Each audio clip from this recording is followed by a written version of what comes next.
आपने अनुदान मांगों पर विचार के लिए मांग संख्या 27 चिकित्सा एवं स्वास्थ्य और मांग संख्या 28 चिकित्सा शिक्षा पर आपने मुझे बोलने का मौका दिया और जो समय निर्धारित है उसी में मैं अपनी बात करने का पूरा प्रयास करूंगा। एक कल माननीय मुख्यमंत्री जी का एक बयान आया कि 8 करोड़ राजस्थान के नागरिक मेरा परिवार है। उसका स्वागत है क्योंकि 8 करोड़ राजस्थान की जनसंख्या माननीय मुख्यमंत्री जी मानते हैं।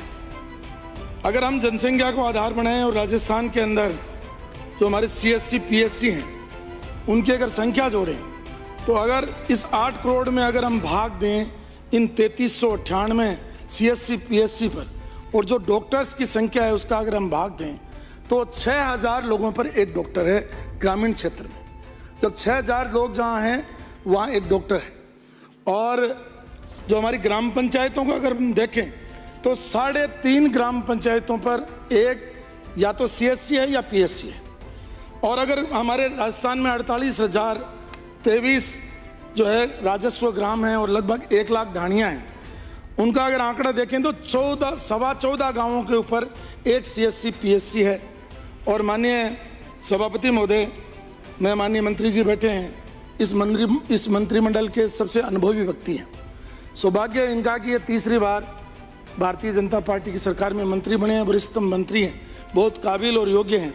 और मुझे विश्वास है कि ये भी ग्रामीण क्षेत्र से आते हैं। खीमसर अब जाकर के कोई पंचायत समिति बनी है, इनका गांव भी ग्रामीण क्षेत्र में है। और ग्रामीण क्षेत्र में जो चिकित्सा सुविधाएं जिस स्तर की होनी चाहिए थी वो चिकित्सा सुविधाएं आज नहीं हो पाई। उसके बहुत सारे कारण हैं। इनके प्रगति प्रतिवेदन को मैंने जब देखा तो उसमें देखा कि इनके जिला चिकित्सालय और उप जिला चिकित्सालय में और जो राजपत्रित जो डॉक्टर्स हैं माननीय सभापति महोदय, उनकी स्वीकृत संख्या 18,036 है। उसमें 14,073 लोग कार्यरत हैं और लगभग 3963 पोस्ट आज भी उस क्षेत्र में खाली पड़ी है। यानी एक तरफ तो 14 गांवों पर माननीय मंत्री महोदय एक अस्पताल, और उसमें भी अगर डॉक्टर खाली है, CSC PSC खाली है, तो मेरा आपसे आग्रह है कि आप इसको अध्ययन करवा करके कम से कम हर अस्पताल में एक डॉक्टर तो हो। आपके कागजों में है माननीय मंत्री महोदय, क्योंकि डेपुटेशन पर चले गए या अपन ने उसकी पोस्टिंग दिखा रखी है, लेकिन वो बैठा कहीं और है। इसके बहुत सारे उदाहरण माननीय सदस्य देंगे। और मैं आपसे निवेदन करना चाहूँगा, आपके जो अराजपत्रित जो कर्मचारी हैं उनकी स्वीकृत संख्या 1,01,404 है, जिसमें आप ये मान लीजिए नर्सिंग अधीक्षक से लेकर nursing officer, lab technician, ward boy सहित, उसमें 1,01,404 में माननीय सभापति महोदय कार्यरत 61,974 हैं। यानी 39,430 जो है रिक्त पद पड़े, यानी 40% आपके उसमें भी खाली है। तो ये कोई आपका दोष नहीं है माननीय मंत्री महोदय, आप अभी आए हैं और मुझे पूरा विश्वास है कि आप अपनी क्षमता, योग्यता और कार्य करने की शैली से इस काम को पूरा करेंगे। नए डॉक्टर्स की भर्ती करके ग्रामीण क्षेत्र में चिकित्सा सुविधाएं देंगे। माननीय सभापति महोदय, मैं क्योंकि समय बहुत कम रहता है इसलिए ये प्रदेश की बातें मैं बात ज़्यादा नहीं करूँगा।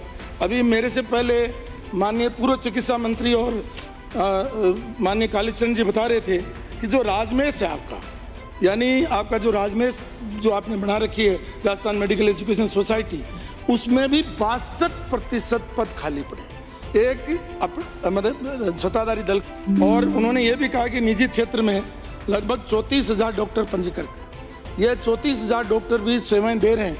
मैं तो आपसे एक निवेदन करूंगा माननीय मंत्री महोदय, जब आप जवाब दें, यानी ऑफिस दीर्घा में जो अधिकारी बैठे हुए हैं उनसे आप मंगवा लें कि 2023-24 में जो बजट की कुल कितनी राशि का प्रावधान किया गया था और उस राशि में से खर्चा कितना हुआ। इससे आपको आइडिया लग जाएगा कि किस तरीके की परफॉर्मेंस आ रही है। तो मेरा पहला आग्रह तो आपसे ये रहेगा कि नए डॉक्टर्स की भर्ती करें, नए नर्सिंग स्टाफ की भर्ती करें, पैरामेडिकल स्टाफ भी भर्ती करें, और उसके बाद में ग्रामीण क्षेत्र का अगर संभव हो सके तो आप अलग कैडर बना दें। ग्रामीण क्षेत्र की नौकरियां, CSC PSC की नौकरी अलग आप कर देंगे तो मैं सोचता हूं बहुत सारी चीज़ों का समाधान हो जाएगा। मेरा आपसे माननीय आपका स्वागत करते हुए मैं धन्यवाद करना चाहूँगा मेरे डीरवाना क्षेत्र के लिए पूर्व मुख्यमंत्री माननीय वसुंधरा जी का बार बार कि उन्होंने बजट वर्ष 2017-18 में हमारे बांगड़ राजकीय चिकित्सालय में 300 सैयाओं का ऑर्डर निकाला, मतलब बजट घोषणा की थी। बड़े दुख के साथ कहना पड़ता है माननीय मंत्री महोदय कि उन 300 सैयाओं को 5 साल तक लटकाए रखा। और लटकाने का कारण में कोई आरोप लगाना मेरी आदत नहीं है, लेकिन लटकाने का कारण उस अस्पताल के चारों तरफ छोटे छोटे चिकित्सालय खोल दिए। चिकित्सालय खोलने पर भी मुझे आपत्ति नहीं है, लेकिन जीरो सेटबैक पर वहाँ न तो डॉक्टर्स के बैठने की व्यवस्था है न और व्यवस्था है, ये काम किया गया। तो मैं आपसे निवेदन करूँगा कि एक तो ये माननीय वसुंधरा जी के जो बजट घोषणा थी उसको पूरा करने की कोशिश करें।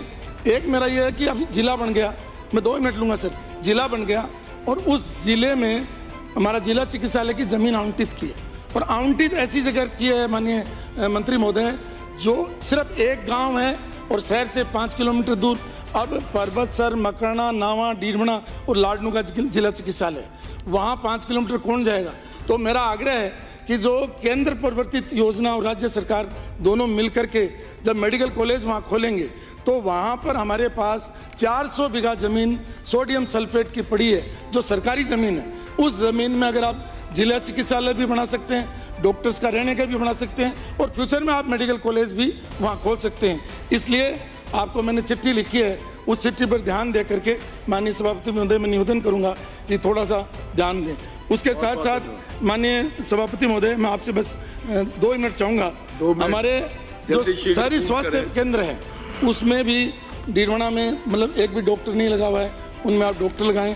हमारे गरदेजा, बुड़ोद, आस की रानी, खुनखुना, लाडाबास और इसमें उपकेंद्र हैं, उनकी भी मैंने आपको सूची भेजूंगा, उनके ऊपर भी आप कार्रवाई करें। एक वसुंधरा जी 3 मई 2018 को गई थी एक अस्पताल का उद्घाटन करने। उन्होंने उस समय एक CSC की घोषणा, मतलब वहाँ का मैं CSC बना दूंगी।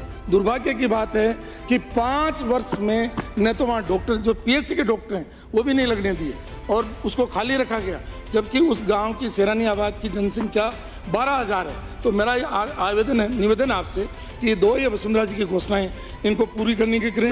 हमारे गांव निमिकला, बालिया, इसमें उपकेंद्र और मतलब ये झाड़ोद भी हमारा एक अस्पताल है जिसमें डॉक्टर्स की कमी है, लगाए हैं लेकिन वो डॉक्टर रह नहीं रहे।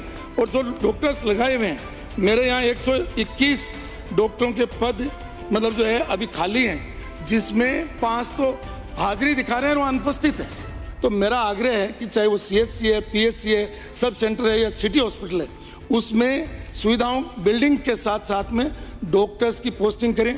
क्योंकि मुझे पता है कि आपके पास डॉक्टर्स का अभाव है, इसलिए आप डॉक्टर लगा नहीं पाएंगे, और इसलिए पहले डॉक्टर्स की नियुक्ति करें, नर्सिंग स्टाफ का अपॉइंटमेंट करें और उसके बाद नियुक्ति करें। ये मेरा सरकार से आग्रह है। और एक जरूर बताएं कि पिछली सरकार ने जो बजट प्रोविजन किया था उसका एक्सपेंडिचर उनका कितना है। यही बात कहते हुए एक बार पुनः माननीय सभापति महोदय आपने समय दिया, और मुझे उम्मीद है माननीय मंत्री जी बहुत सक्षम, योग्य, सुयोग्य हैं, निश्चित रूप से पूरे राजस्थान की चिकित्सा सुविधा का सुधार करेंगे। इसी के साथ बहुत बहुत धन्यवाद। सभापति महोदय। विनोद जी, आज तो बड़े भले हो गए आप, एकदम आज शालीनता से आराम से।